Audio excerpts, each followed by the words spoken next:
Olá, meus queridos amigos, irmãos. Agradeço pela atenção de vocês, pelo fato de dedicar esse tempo para ouvir alguma coisa que Deus está falando ao meu coração. E esses próximos vídeos que nós vamos gravar, eles falam de um tema que para mim é extremamente sério, importante, e não é porque eu estou considerando ele. A palavra fala desse tema como algo vital, que é a fé. Eu comecei falando em outros vídeos sobre isso, mas precisamente num vídeo que eu falei sobre esperando a Cristo, eu falei de 4 atitudes que nós devemos ter para esperar a Cristo. Realmente a nossa atitude de fé, porque Jesus pergunta que quando o Filho do Homem voltasse, ele encontraria fé na terra. Outra coisa que eu falei é que Jesus espera que nós sejamos encontrados alimentando os nossos irmãos, nossos amigos que trabalham conosco na mesma seara que trabalhamos. Uma terceira coisa que eu comentei é que nós deveríamos pregar o Evangelho. Nós precisamos ser encontrados pregando o Evangelho. Levando a outros a mesma esperança que temos para o encontro com o Senhor, para a vida eterna com o Senhor Jesus.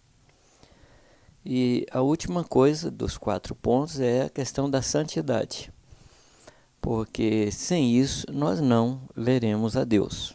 Então esse é definitivo. Mas eu quero abrir mais e tocar mais nesse primeiro ponto da nossa fé.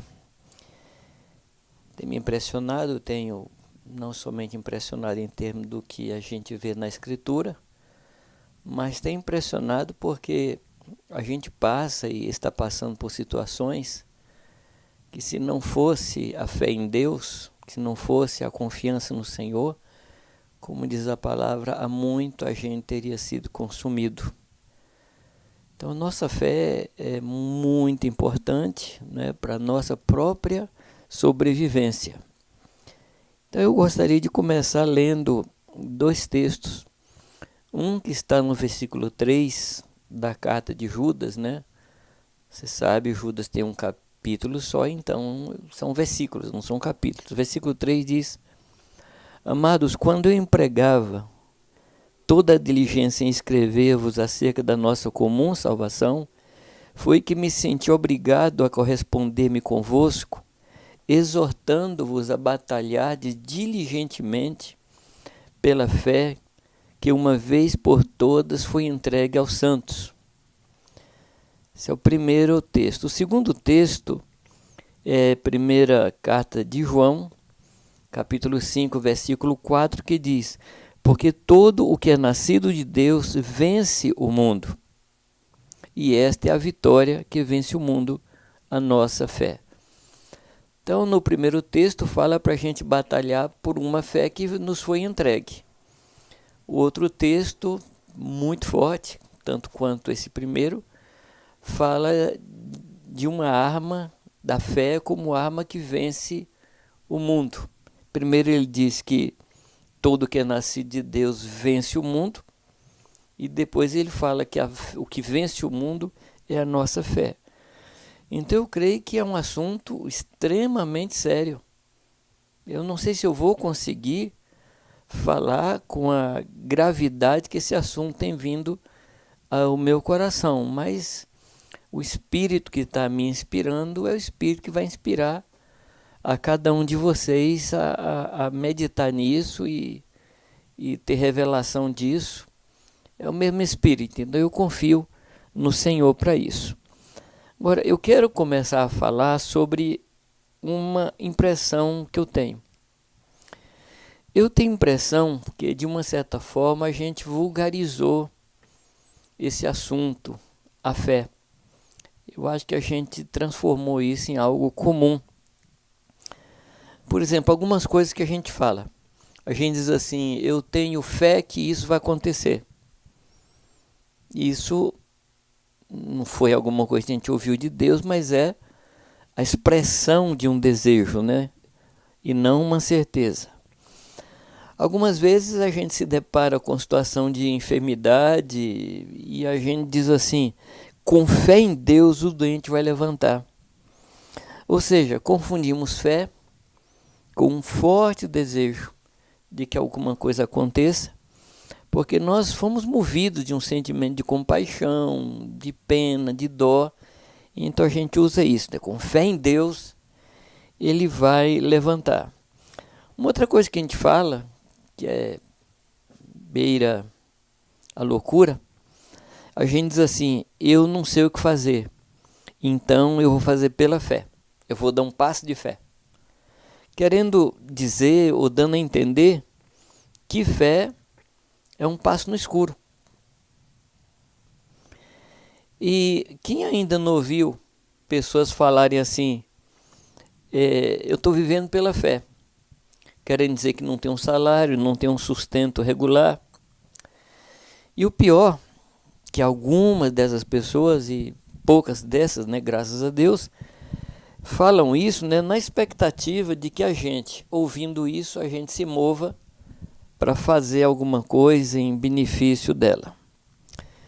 Tem também aqueles casos extremos, aqueles casos muito esquisitos, que a pessoa diz assim: vou fazer uma fezinha. O que ela quer dizer? Eu vou jogar na loteria, vou jogar sei lá, nos jogos que tem aí, pensando que fé é um assunto ligado ao azar. Ou seja, pode ser que dê certo, pode ser que não dê certo.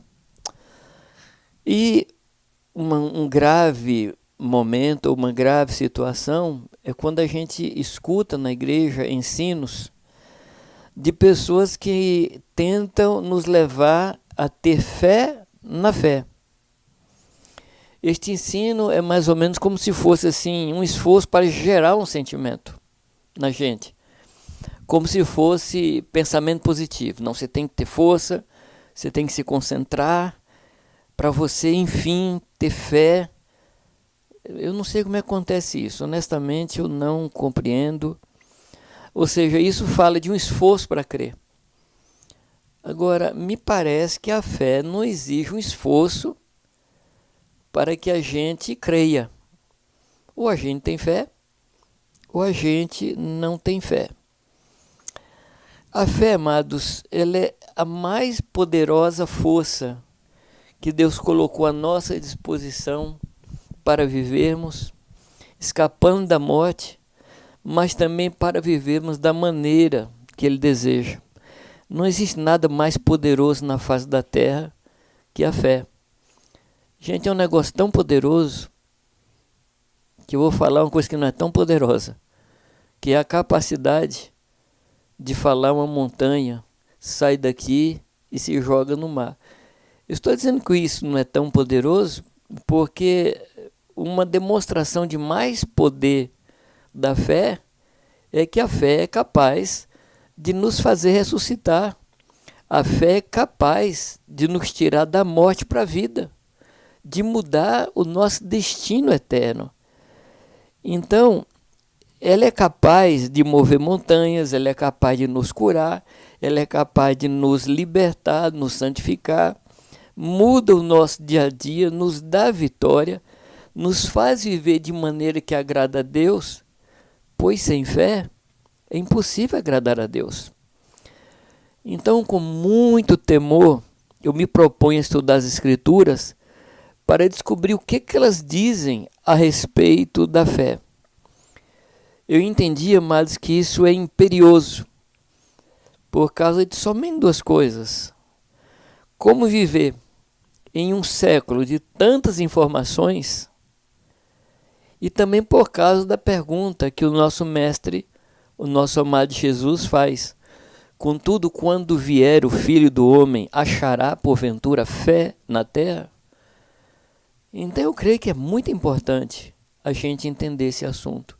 E entender aqui, eu digo com muita reserva, muita ressalva, porque fé não é alguma coisa de entendimento natural.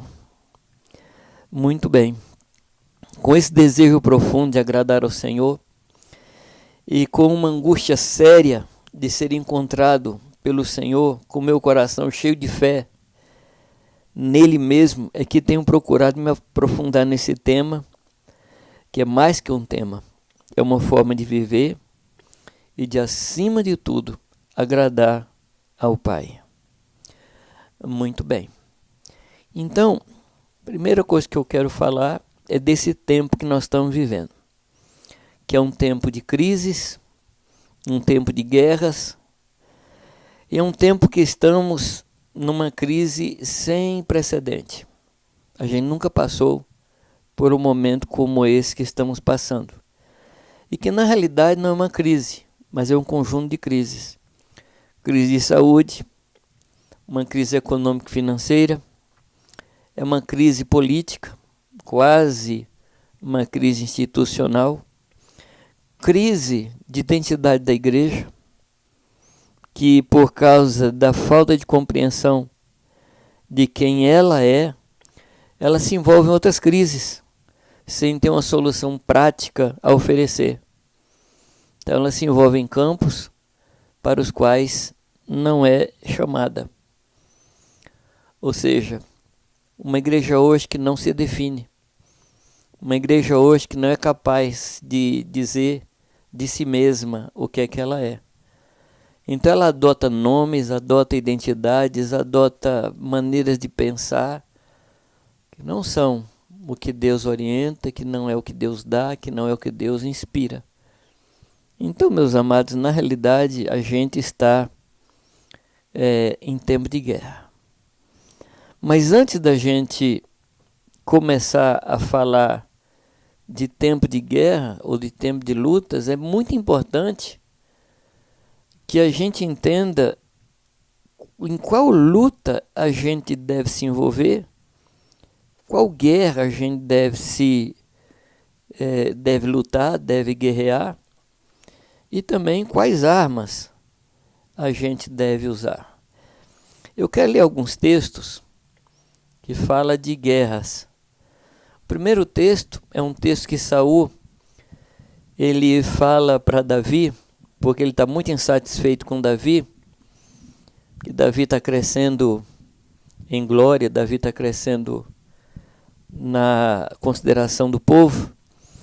Então ele dá a filha dele, a Merabe, a Davi, e fala para Davi lutar as guerras do Senhor. Ou seja, aqui tem uma ideia de que existe guerra que é do Senhor e existe guerra que não é do Senhor.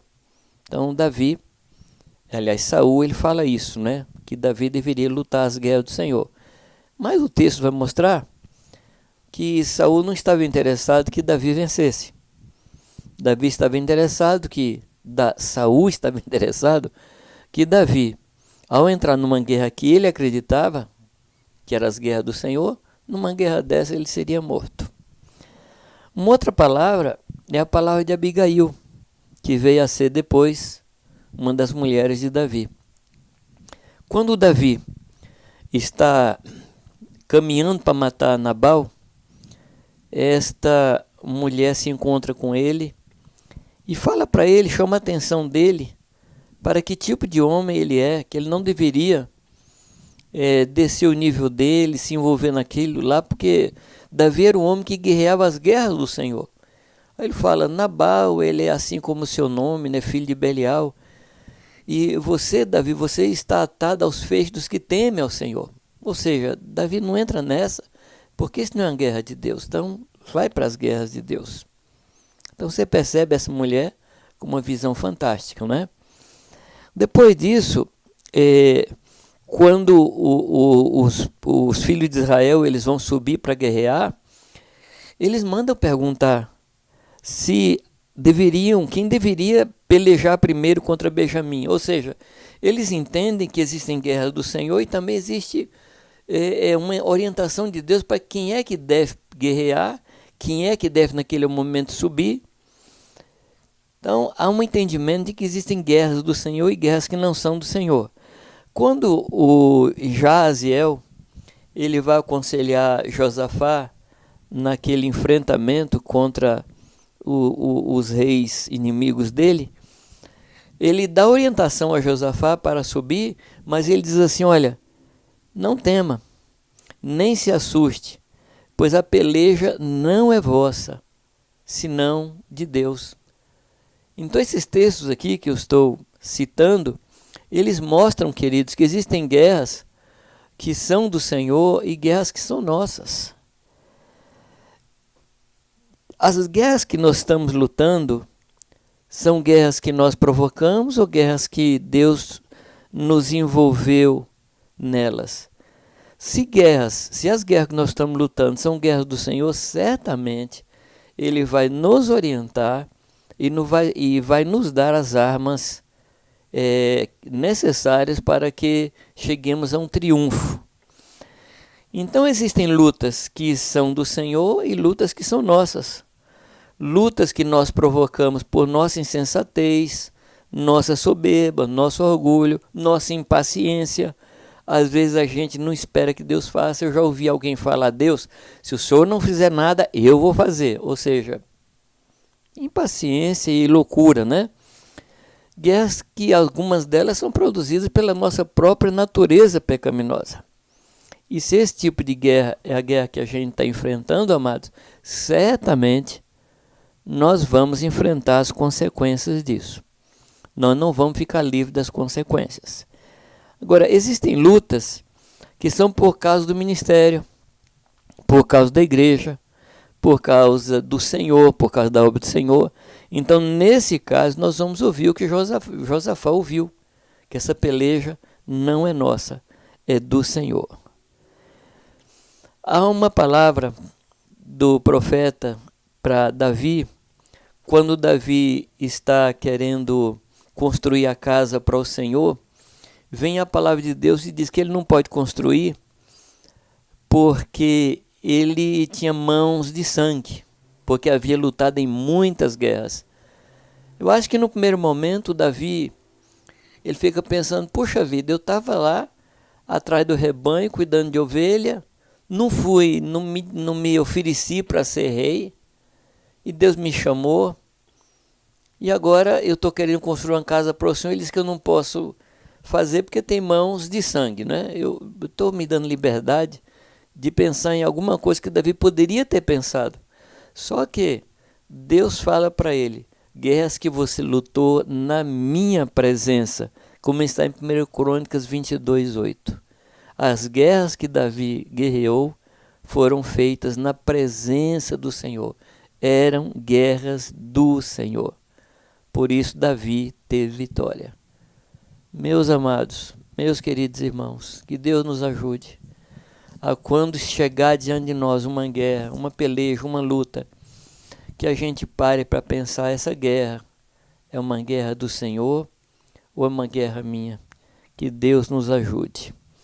Paulo falou que ele combateu o bom combate. Ora, tem bom combate, então tem mau combate. Eu entendo que o bom combate é aquele no qual Deus nos envolve. O mau combate é aquele que a gente se envolve. Quem aqui já não viu meninos se envolver em guerra na rua, em briga na rua, e envolver o irmão mais velho? O irmão mais velho nessa hora podia falar assim: olha, foi você que começou, você termine. Mas Paulo, ele dizia que ele tinha combatido um bom combate, e ele fala para Timóteo, né? Em 1 Timóteo 6,12, combate o bom combate. Ou seja, Timóteo, envolve nas guerras que o Senhor envolveu você. Não se envolva em outras guerras. Ele fala isso. Não se envolva em discussões vazias a respeito de genealogia. Isso não é a guerra do Senhor. E às vezes a gente se envolve nisso, né? Envolve em disputas, em pelejas, que não vale a pena. Vai haver um desgaste. Há muitos anos, eu me comprometi, assumi um compromisso de nunca discutir com minha esposa. Nunca discutir. E eu creio que todo marido já experimentou discutir com a esposa e vencer. E você sabe que depois que você venceu, e aqui bem entre aspas mesmo, você percebeu que você perdeu. Não vale a pena discutir. Porque se aquilo que você está crendo, se aquilo que você está sustentando é de Deus, você não precisa discutir, Deus vai fazer acontecer. E se aquilo não for de Deus, também não adianta você discutir. É uma guerra perdida. Então eu me propus nunca discutir. Se eu falo alguma coisa e a minha esposa tem outra posição, eu falo assim, amém. Graças a Deus, louvado seja o Senhor. A gente mantém a paz em casa, não é? Não gera problema, discussão, não gera mal-estar, e a gente vai vivendo, né? Graças a Deus. Existem combates, então, que são combates nossos e combates que são do Senhor. Mas eu quero dizer que existem alguns combates que podem não ter fim no nosso curso, no curso da nossa vida. Assim como irmãos que, por exemplo, começaram pregando o evangelho aqui no Brasil, e ainda nós não vimos o Brasil todo rendido aos pés do Senhor, e a gente continua trabalhando, existem coisas, amado, que nós começamos a lutar diante de Deus, lutar assim em favor de Deus, coisas nas quais Deus nos envolveu, que a gente pode não ver o fim. Os nossos filhos verão, ou talvez os nossos netos. Então, se a guerra é de Deus, fica tranquilo. Em algumas coisas você vai experimentar a vitória aqui nessa terra, e outras coisas nós vamos experimentar quando estivermos diante de Deus, e aí chegará a notícia, chegará o resultado daquela guerra na qual nós fomos envolvidos, e vamos ver que Deus venceu, não fomos nós que vencemos. Outra coisa que a gente precisa entender nisso é que, embora a gente milite na carne, embora a gente guerreie na carne, mas as armas da nossa luta, elas não são carnais.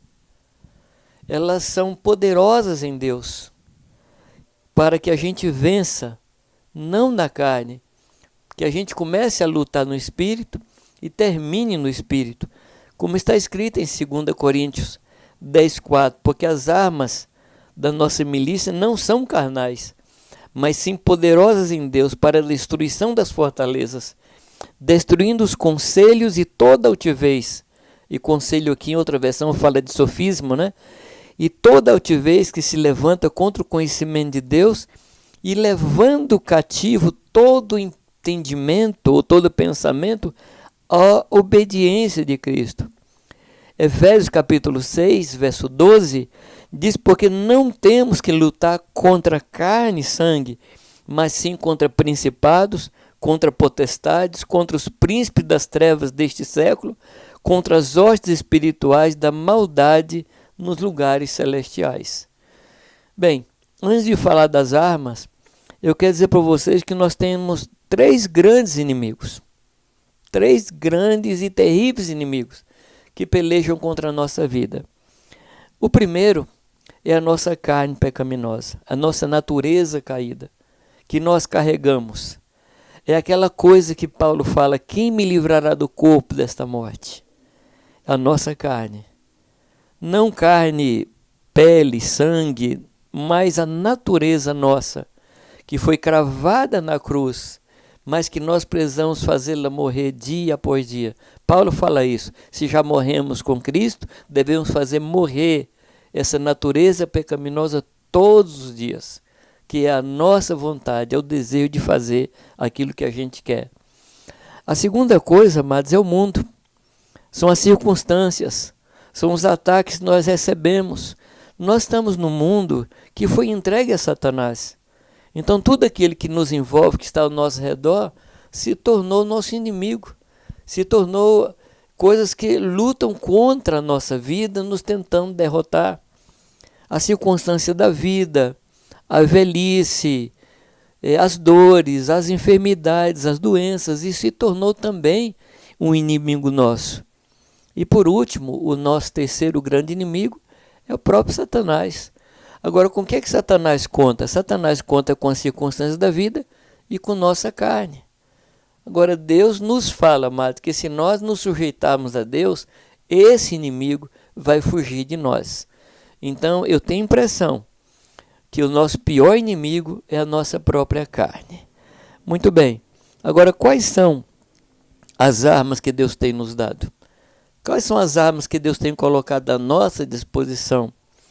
Eu cheguei à conclusão, amados, e talvez você não concorde com isso, não tem problema, a gente vai continuar sendo amigo. A primeira das nossas armas é a nossa fé em Deus. É a primeira arma que Deus tem nos dado. As outras armas, elas são a partir dessa arma. A nossa fé no Senhor e na sua palavra. Todas as armas que nós vamos falar daqui em diante, elas são baseadas nesta arma, a nossa fé no Senhor.